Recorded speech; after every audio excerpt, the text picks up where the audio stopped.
Une bande dessinée de Loisel et Tripp, Magasin Général. La série de 9 tomes de Magasin Général et quelques tasses de thé brûlant, c'est le bonheur que je vous souhaite.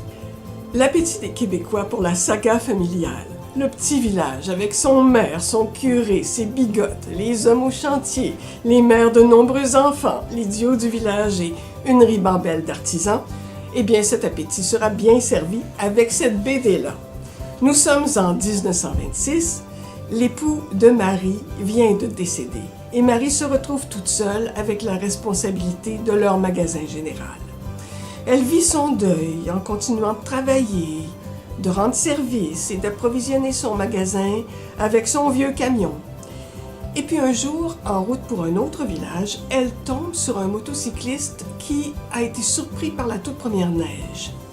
Serge, c'est son nom, est un homme poli et cultivé, et Marie lui propose de s'abriter dans sa remise pour l'hiver. Il s'avère que Serge est un vétéran de la Première Guerre, qu'il est également vétérinaire et qu'en plus il a mis un peu d'argent de côté. Évidemment, les réactions fusent de toutes parts dans le petit village, d'autant plus que Serge, fin gastronome formé en France, convainc Marie d'ouvrir un genre de restaurant dans le magasin général. Un restaurant un peu spécial, car les villageois ne paient pas la note.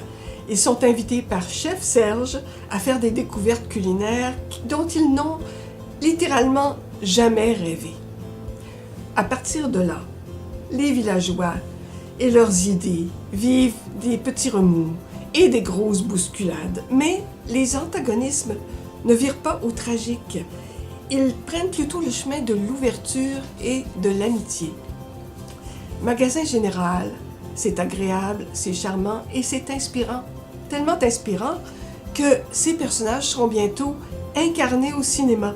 Et je suis certaine que vous voudrez lire la source de cette belle série. J'ai trouvé quelques petits anachronismes cependant dans cette série de bandes dessinées. En 1926, par exemple, on ne voyait jamais de femmes en cheveux dans une église. Mais ces petits détails ne gâchent pas l'ensemble. Et ils s'accordent à cette rêverie sur la tolérance comme les grands papillons bleus qui volaient au-dessus des champs de Notre-Dame-des-Lacs. Chez Casterman, Magasin Général, par Loisel et Tripp avec la collaboration de Beaulieu et Lapierre. 9 tomes de 70 pages chacun. Plongeur de Stéphane Larue. Ce roman québécois raconte une période de la vie d'un jeune homme de bonne famille, Stéphane. Stéphane est étudiant en graphisme, il est tout à fait dans son élément, il est imaginatif, intelligent, il est très doué. Alors pourquoi est-ce qu'il n'a plus d'appart?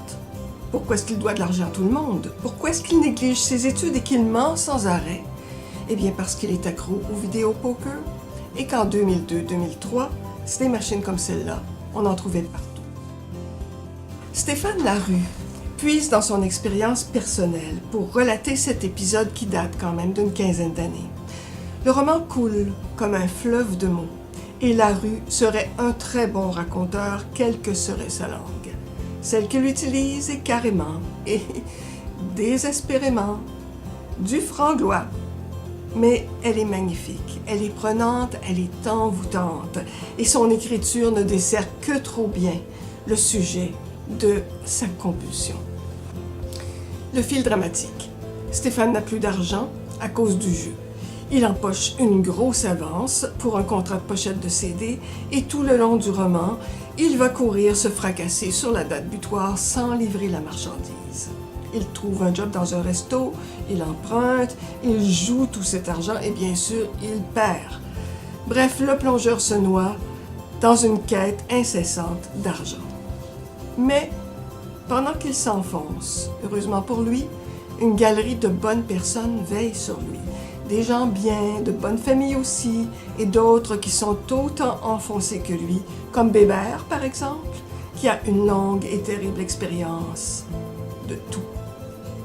Lisez ce livre et vous plongerez, sans jeu de mots, dans le monde défoncé de la restauration de nuit. Vous deviendrez le jouet de votre obsession pour le jeu, et je vous préviens, Si vous avez encore une petite tendance derrière la tête à juger les gens maladivement compulsifs, genre il n'y a rien qu'à se tenir loin du jeu, de la drogue, de l'alcool, eh bien ce roman, il va vous changer à jamais. Parce que vous aurez éprouvé les montagnes russes de l'addiction, l'intense souffrance, l'extrême plaisir. Le Plongeur, édition Le Cartanier, un roman de Stéphane Larue, 576 belles et bonnes pages.